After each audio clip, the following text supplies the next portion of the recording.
guest tonight. Fascinating story. As a former boxing trainer who in 2001 took a position with a fledgling mixed martial arts organization, helped it become one of the most financially successful sports organizations in the world. Please welcome President of the UFC, Dana White.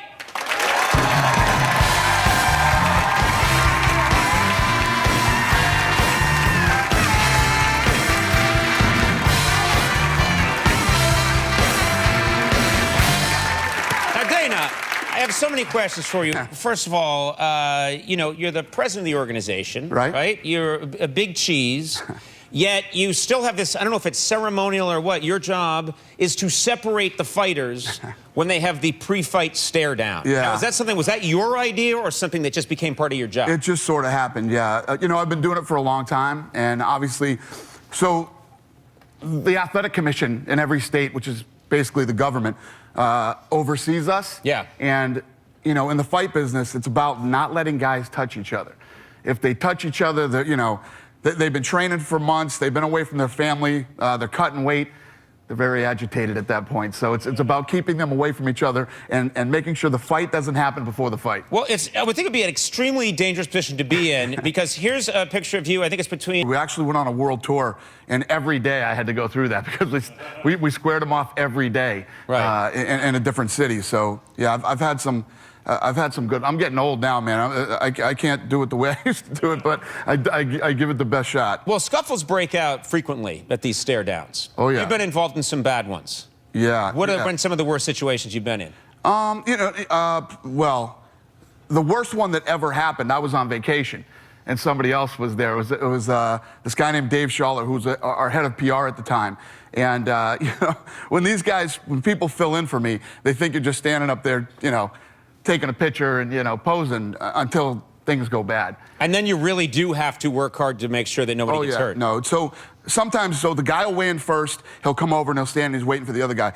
I can tell by how fast and hard he's coming whether I need to step in or not so that they don't touch each other. Right. We've made a little montage of some of your scuffles. Take a look. That's not a good job. I don't think that's... The girls are the worst. It just seems like you say the women are the worst? The girls are the worst by far.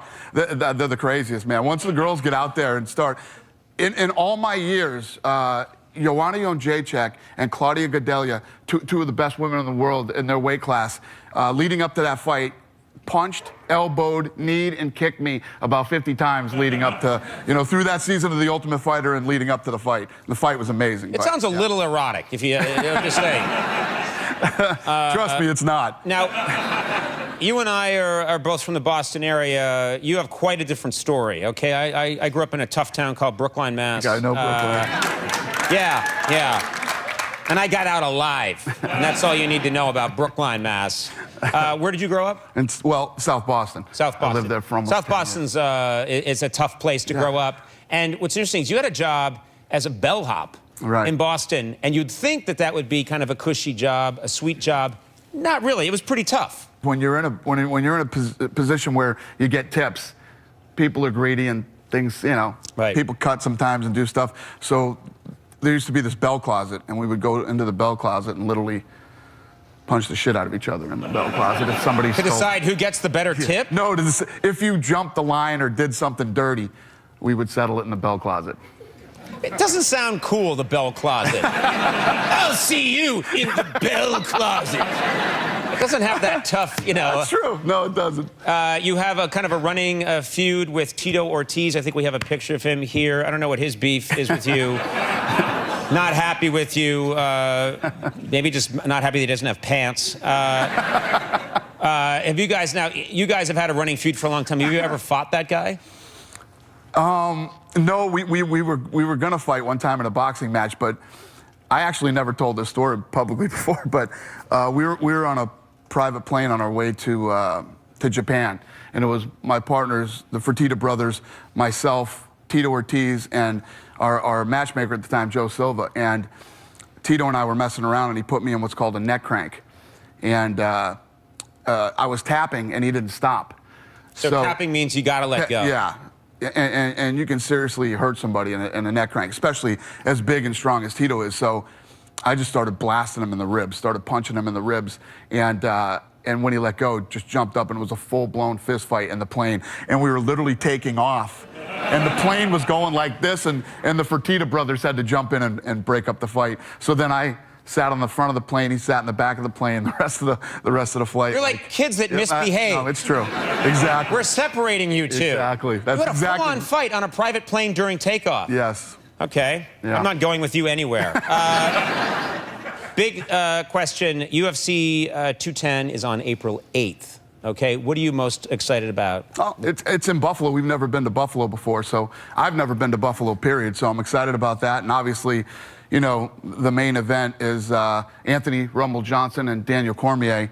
And now, they fought before, and right. Cormier won, so do you think this outcome's going to be the same? What's different? It's going to be, you know, Anthony Johnson is one of the biggest knockout artists in the business, and Cormier is just, you know, he fought at heavyweight and light heavyweight, and he's beat everybody. But the big thing is, whoever wins this fight, the return of John Jones in July is, you know, that's what makes this fight even more exciting.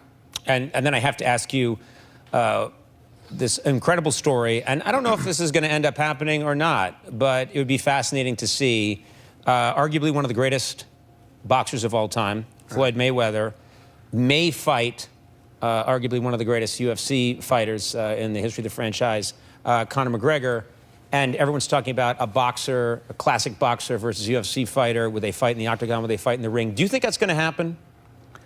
I do. I do think it's going to. I think it's going to be a tough deal. There's obviously a lot of egos involved in this deal, and a lot of people. So that always makes it tougher. But on the flip side, there's so much money involved.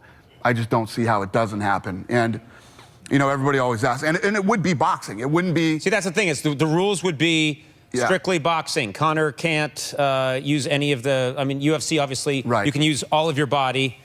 It would no be a kicking, boxing no match. elbows, no, just straight up boxing in a boxing ring with gloves and the whole deal. And you know, a lot of things make this fight intriguing, but the reality is this: anybody who's ever seen Floyd Mayweather, you've seen him, right? Yeah. He's this big, okay? He's that tall. And that's not really true. Yeah, that's exactly how tall. That's really no. Here? That's the size of a small refrigerator you're describing. But anyway, yes. Conor McGregor is huge, and you know. He's 27 years old. He's in the prime of his career. Floyd is 40. Floyd always had problems with southpaws. Conor is a southpaw, and Conor hits hard. When he hits people, they go. Floyd's definitely not knocking him out. That's for sure. So I'm not saying that Conor would win this boxing match, but it sure makes it interesting. One of the reasons I would want to tune in is to see Floyd Mayweather kick. Don't you think Floyd should be kicking in this? Or why not just open it up and they both have pool noodles? I mean, why not just go nuts with this and really add everything you can think of? Well, that's the thing. I mean, if this was a mixed martial arts fight, it wouldn't last 30 seconds. I mean, Conor would destroy him. No, I could take Conor. I've worked with Conor. I'm a lot taller than Conor, you are. right? Well, you're a lot taller than a lot of people. Yeah. And the taller guy is always the better fighter. Well, that's it for my list of lies tonight. UFC 210, Cormier versus Johnson 2 airs live on pay-per-view Saturday, April 8th at 10 p.m. Eastern from KeyBank Center in Buffalo, New York. Tickets are available at tickets.com and the KeyBank Center box office. Dana, thanks so much for being here. Thanks Great having you on the show.